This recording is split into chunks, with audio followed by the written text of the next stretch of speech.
They locked me out of my own home and drained $120,000 meant for my future, all in the name of family. But my grandmother saw it coming. And from beyond the grave, she gave me the tools to fight back. This isn't just a story about betrayal. It's about breaking free, reclaiming power, and stitching a life on your terms. My name is Tiffany Hayes, and 3 weeks ago, my sister changed the locks on the only home I've ever known. I came back to Asheville after receiving a strange message from Courtney, short, cold, and final. Don't bother coming back. It's not your house anymore. No warning, no explanation. Just that when I got there, the front door key didn't fit. My childhood home where I'd spent countless nights dreaming in the attic, where Grandma Clara taught me to sew, was now completely off limits. Even the neighbors avoided eye contact as I stood there in the rain with my suitcase. Heart pounding, humiliated. I called my parents. No answer. I texted Courtney. One word reply. Move on. I ended up crashing at a cheap motel off I-240, too shocked to even cry. That night, I opened my inbox looking for a distraction and found something I hadn't noticed before. A scheduled email sent by Grandma Clara. It had been set to send 6 months after her passing. It was a letter. My dearest Tiffany, I know how they've treated you, how they've dismissed your dreams and tried to shape you into someone you're not. That's why I created a trust. It's in your name. The house, the fund. It's yours to protect your future. I believe in you, and I always have. Use this to build the life you want, not the life they forced on you. I read it 3 times. Before the weight of it sank in, Grandma Clara knew. She saw the pressure, the manipulation, the way Courtney had always tried to control everything, and she had planned for it. The next morning, I reached out to Edward Walsh, the lawyer listed in the letter. Calm and precise, he confirmed everything. The trust was real, the house, not Courtney's, and the fund. $120,000 was meant to support my design career, but it was all gone. Edward's words were firm. There are options, Tiffany, but we have to act fast. Later that night, I called my cousin Justin, someone I hadn't spoken to in years. Clara had trusted him, too. Courtney tried to change the will after Clara died, he said quietly. She was furious that Clara left you the house and the money. She wanted control. She still does. And that's when the pieces clicked. The cold messages, the silence from my parents, the locked door. Courtney didn't just want me gone. She wanted everything Clara gave me. But this wasn't just about a house. It wasn't even about the money. It was about my right to finally build the life I'd dreamed of without their control, their expectations, or their shame. And I was done being silent. The trust was my proof. Clara's voice from beyond the grave was my anchor. And for the first time since being locked out, I felt something I hadn't felt in years. The fight was coming, and I was ready. 5 days after I uncovered the trust, I found myself standing outside a tall glass building in downtown Asheville and foster law offices. The meeting was set. It would be me, and them. My sister Courtney, my parents Marilyn and Philip, and their lawyer. I'd spent every night since reading the trust papers over and over, highlighting every violation, memorizing every clause. The house wasn't theirs. It was part of the Clara Hayes Trust and the $120,000 they took. It had been meant for my career, not for Courtney's fancy kitchen. Inside the conference room, I wore a borrowed blazer that felt like armor. My hands trembled, but I held tight to Clara's documents. At exactly 10 a.m. The door opened. Courtney walked in first. Cold eyes, perfect makeup, zero emotion. My parents followed, faces stiff, avoiding my gaze. Their lawyer, Ms. Foster, smiled, but it was the kind of smile that felt more like a warning.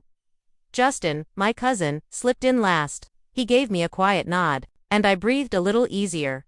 Edward Walsh began the meeting. Calm, clear. We're here to address serious breaches of the Clara Hayes Trust. He handed everyone a copy of the trust. Tiffany has a legal right to live in the house. Changing the locks was a direct violation. Ms. Foster tried to brush it off. It was a misunderstanding. Edward didn't flinch. A misunderstanding doesn't explain why Tiffany was locked out for 5 days without a single remedy. Then the financial advisor pulled out the real bombshell, a spreadsheet showing how the $120,000 meant for my design career had been spent on house upgrades. A new gourmet kitchen, a luxury master suite, a deck in the backyard. Courtney, finally, snapped. That money improved the house. Tiffany benefited from it, too. I couldn't stay quiet. I'm homeless, Courtney. That was my money. Grandma Clara's money. You spent it on yourself. Courtney's eyes burned. But before she could speak, Marilyn, my mother, cut in, her voice shaking. We were just thinking about the family's future. Philip just stared at the table. Silent, their lawyer tried again. This was a clerical oversight, not intentional misuse, but Edward's voice was like steel. It was a violation. Period. Then Justin spoke up, calm but sharp. Grandma told me about the trust before she died. She wanted Tiffany protected, especially from this. He looked directly at Courtney. You tried to get her to change the will, didn't you? You couldn't stand that she chose Tiffany. Courtney's face drained of color. She looked ready to explode, but she said nothing. Edward handed out a letter. Clara had written before her death, one none of them had seen. In it, Clara expressed her concerns about Courtney's jealousy and Marilyn and Philip's need to control me. It was like she was speaking right into the room. The silence was deafening. Edward turned to me. Tiffany, would you like to say anything? I stood, heart pounding. You controlled me my whole life. You told me who to be, what to dream, how to live. You locked me out, stole from me, and betrayed Clara's trust. But I'm done letting you define me. Courtney hissed. You're selfish, Tiffany. We gave you a home. You wasted it on silly drawings. I looked her straight in the eye. They're not drawings, they're my life. And Clara understood that, even if none of you ever will. Tears streamed down Marilyn's face. We only wanted you to thrive. No, I said. You wanted me to be Courtney. That's not love. That's control. Finally, Edward laid out my terms. The trust would buy me a condo using the stolen funds. Courtney could keep the house, but an independent trustee would now manage every cent. And most importantly, we go our separate ways. No contact. No more lies. Courtney's mouth dropped. What if we say no? Edward's response was immediate. Then we go to court. You'll be removed as trustees. The money will be recovered. And yes, eviction is on the table. After a tense silence, Ms. Foster said they would review the proposal within 48 hours. As they left, Marilyn whispered, we didn't mean for this. I stared at her. But it happened. And you let it. Philip paused behind her, his voice low. I failed you? Then he walked away. Justin put a hand on my shoulder. You were incredible, Tiff. Clara would have cheered. And as Edward walked me to the elevator, he said something I'll never forget. You changed the game today. That's no small feat. And I knew, win or lose, I'd just taken back my voice. Exactly 47 hours after the meeting, my phone rang.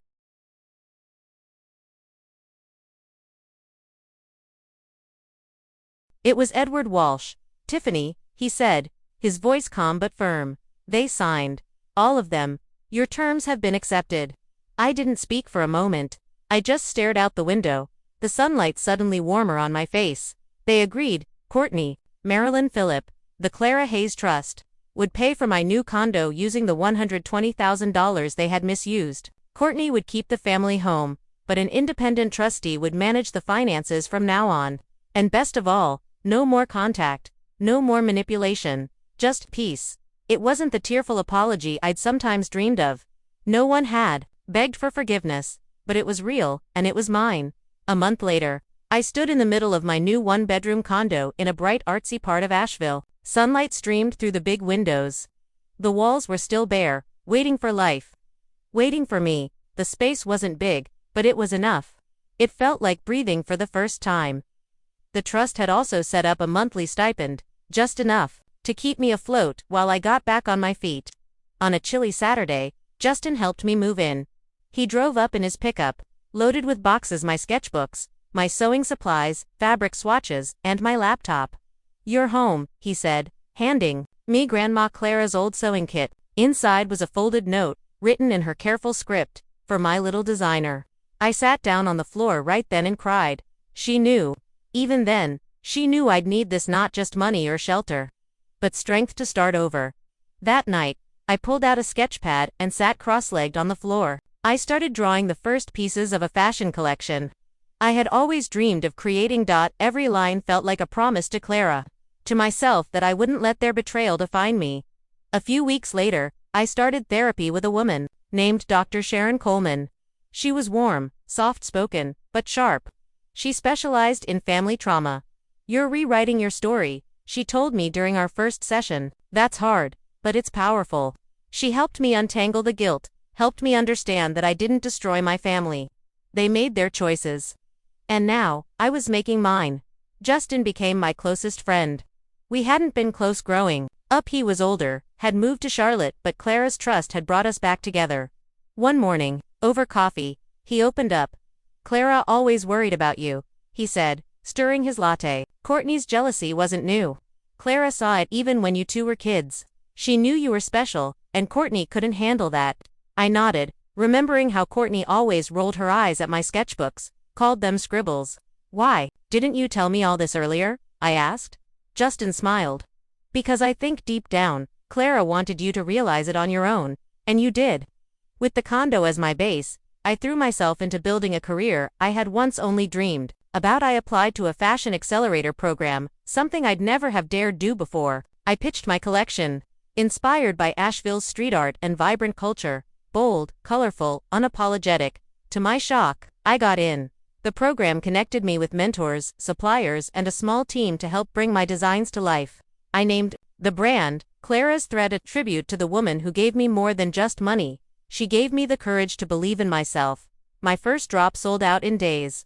A local boutique reached out, asking to stock my pieces. It wasn't millions, it wasn't fame, but it was a start. Proof that I could build something real.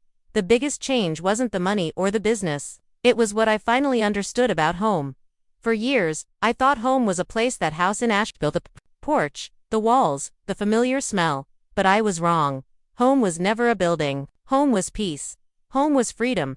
Home was a place where I could finally be me. Justin visited often now, sharing pieces of his life. I made new friends through the program, artists and creators who cheered me on, celebrated my wins, and encouraged my wild ideas. Dr. Coleman helped me see that family isn't always blood. "Family," she said, "is where you are free to be who you are." And for the first time, I was free. 6 months after the settlement, I barely recognized the life I was living, and I meant that in the best way. There were no texts from Courtney.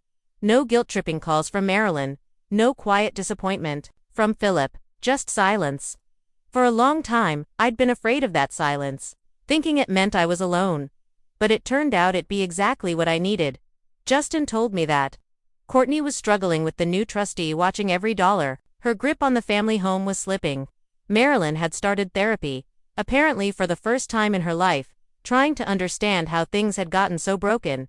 And Philip, well, he stayed quiet, as always. Justin said he looked worn, like a man carrying a regret he couldn't put into words. I didn't hate them. I didn't wish them harm, but I didn't want them back in my life either. That chapter was closed. One crisp spring morning, I was sketching at my kitchen table, a place that had become my studio, my sanctuary, when I got an email that made me gasp. We would be honored to feature Thread in the Carolina Fashion Expo this summer. My hand trembled on the mouse. It was the kind of opportunity I'd once only dreamed about. A regional expo, hundreds of designers, stylists, and press. A real shot at building something bigger. I looked up from the screen, eyes landing on a framed photo of Grandma Clara. Her warm smile frozen in time. "You saw this, didn't you?" I whispered, my throat tight. "You always believed I could get here." It felt like she was right beside me, cheering me on. Preparing for the expo was a whirlwind. I worked late nights with my tiny team from the accelerator, cutting fabric, testing colors, fixing patterns. I named the collection Unbound, a tribute to breaking free from everything that once held me down.